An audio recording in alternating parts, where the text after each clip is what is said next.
जीवन का रहस्य। प्राण का अर्थ है ऐसा जीवन तत्व जो ब्रह्मांड के साथ ही साथ मानव शरीर में भी व्याप्त है। इस प्राण के माध्यम से ही मानव का इस ब्रह्मांड से अटूट संबंध है। प्राण को दूसरे रूप में जीवन कहा गया है।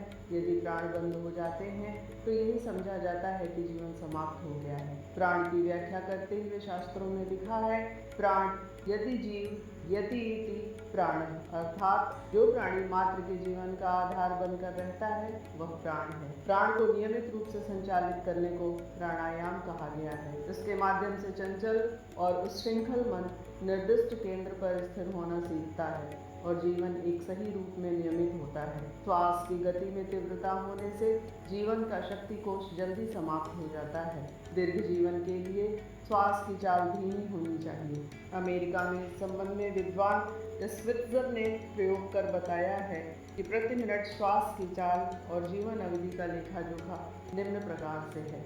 खरगोश प्रति मिनट 38 बार श्वास लेता है और उसकी आयु 8 वर्ष होती है। इसी प्रकार कबूतर श्वास प्रति मिनट 37, आयु 8 वर्ष। कुत्ता श्वास प्रति मिनट 28, आयु 13 वर्ष। बकरी श्वास प्रति मिनट 24, आयु 14 वर्ष। मनुष्य श्वास प्रति मिनट 12, आयु 100 वर्ष। हाथी श्वास प्रति मिनट 11, आयु 100 वर्ष। कछुआ श्वास प्रति मिनट 4, आयु 150 वर्ष। इस तालिका से स्पष्ट होता है कि प्रति मिनट जितनी कम श्वास ली जाती है, आयु उतनी ही अधिक बढ़ जाती है। भूतकाल में मनुष्यों की श्वास प्रति मिनट 11 से 12 बार होती थी, जो कि अब मनुष्य की प्रति मिनट श्वास 15 से 16 तक पहुंच गई है। इसी अनुपात से उसकी आयु भी घट गई है। जब श्वास की गति बढ़ती है तो तापमान भी बढ़ जाता है। यह बढ़ा हुआ तापमान आयु क्षय करता है। फ्रांस के प्रसिद्ध शरीर विशेषज्ञ जक्टुर ने बताया है कि इन दिनों मनुष्यों का शारीरिक ताप 98.6 रहता है। यदि मानव किसी विधि से इस ताप को आधा कर दे, अर्थात 49.00 कर दे, तो उसकी आयु आसानी से 500 वर्ष तक हो सकती है। प्राणायाम में गहरी और लंबी श्वास लेने का अभ्यास किया जाता है। यह अभ्यास व्यक्ति के सामान्य समय में भी हो जाता है, अर्थात प्राणायाम का अभ्यास करने वाला व्यक्ति सामान्य जीवन में भी लंबी और गहरी श्वास लेने का अभ्यस्त हो जाता है। ऐसा होने पर उसका दीर्घजीवी होना स्वाभाविक है। सामान्यतः 1 मिनट में हमारे फेफड़े 18 बार फूलते सिकुड़ते हैं और इस प्रकार 24 घंटों में 25,926 बार इसकी पुनरावृत्ति होती है। सामान्यतः व्यक्ति उथला श्वास लेता है, फलस्वरूप प्रति श्वास के साथ उसके शरीर में 500 सीसी वायु प्रवेश करती है, जबकि एक स्वस्थ शरीर की आवश्यकता पूर्ति के लिए हर श्वास में 1200 सीसी वायु का उपयोग होना चाहिए। इस प्रकार व्यक्ति हर बार श्वास लेते समय आधे से भी कम वायु प्राप्त करता है। यह आधे पेट भोजन की तरह शरीर को दुर्बल बनाए रखता है और उसके फेफड़े कमजोर हो जाते हैं, जिसकी वजह से क्षय, दमा, खांसी, सीने के अनेक रोग तथा अन्य रोगों की संभावना बनी रहती है। प्राणायाम के माध्यम से जब गहरी श्वास ली जाती है तो प्रत्येक श्वास के साथ 1200 से 1400 सीसी वायु अंदर जाती है। प्राणायाम की एक विशेष विधि मानसिक है, जिसके द्वारा प्रति श्वास 2000 सीसी वायु अंदर ली जा सकती है। इस प्रकार प्राणायाम तथा मानसिक के माध्यम से हम पूरी श्वास अपने अंदर समाहित कर सकते हैं, जिसकी वजह से हम आसानी से रोग मुक्त रहकर दीर्घजीवी बन सकते हैं। डॉक्टर मैकडल के अनुसार गहरे श्वास लेने से फेफड़े ही नहीं अपितु पाचन संस्थान भी परिपुष्ट बनता है। इससे मनुष्य अधिक कार्य करने की क्षमता अपने आप में प्राप्त कर सकता है और 25,920 बार पूरी हवा अंदर समाहित करने से उसमें विशेष शक्ति, तेजस्विता और तारुण्य का संचार होता है।